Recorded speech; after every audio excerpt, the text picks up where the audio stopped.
Today we're going to talk about performing operations. So review, operations are adding, subtracting, multiplying, and dividing. Most of you can do all of this in a calculator. However, sometimes it makes it a little bit easier if you can do some mental math. So we'll go through the rules and then we'll apply them on the next couple slides. So rules with addition.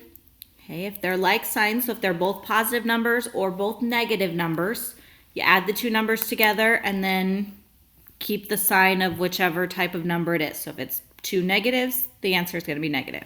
Two positives, the answer is going to be positive. Different signs is a little bit different. So you decide which number, taking away the addition and subtraction sign, is the bigger number. And then you subtract the two numbers and keep the sign of the bigger number. I'll explain what that looks like here in just a second. Subtraction, we make it an addition problem. Okay, we add the opposite, use our addition rules. Multiplying, if you multiply two positives, you get a positive. Multiply a positive and a negative, you get a negative. And then multiplying two negatives also gives you a positive. And then last one, multiply by a reciprocal when you're dividing. It just makes it easier so you can use your multiplication rules. Also, guys, again, you can use calculators. I am totally fine with that. But sometimes it just makes things go a little bit quicker if you can do some mental math. All right, so addition. 17 and 25. Both of them are positive, so I know my answer is going to be positive. So I take 17 plus 25, you get 42. Second one on here, have negative 12 plus 9. So take away the negative and the positive, 12 and 9, 12 is the bigger number.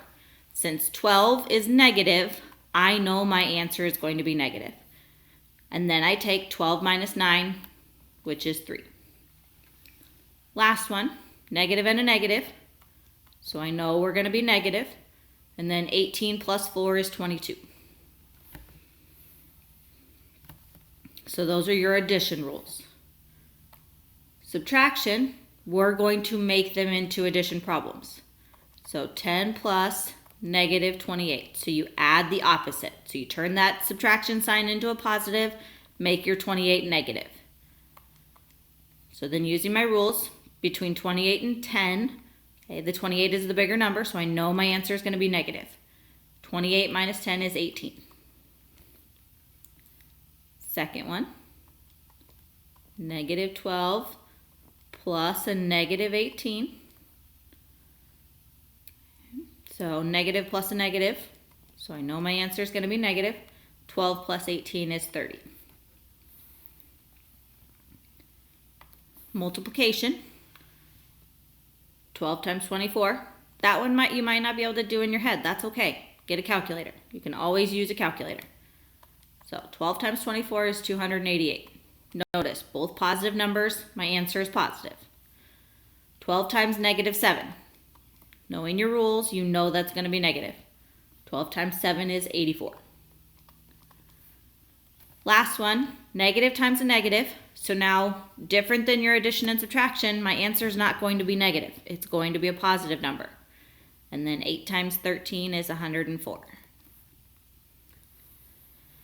Last one, division. Okay, multiplying by the reciprocal.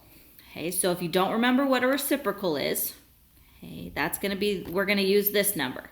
So I'm going to turn it into a multiplication. So 12 times reciprocal, if I have a fraction a over b, my reciprocal is b over a. So I just flip my fraction. So it'll be 12 times reciprocal of 1/2 is 2 over 1, or we just write it as 2. So 12 times 2, 24. Same thing on the next one. 81 times, so 3 itself as a fraction is 3 over 1. So then flip it. You get 1/3. So then you take 81 times 1/3. And you get 27. Okay, again, I know you can use your calculators. Sometimes it's just a little bit easier to use your shortcuts. Division, using the shortcuts is a little bit harder, but this multiplying by the reciprocal will come up later in second semester, so we want to make sure we understand what that actually means. Okay, last slide is distributive property. So this should be a review, hopefully, for some of you. If not, that's okay. So distributive property takes and we distribute the A to both pieces. So A times B is AB plus A times C is AC. Now, it also works if the A is right there. You'll get the same thing no matter where your A is.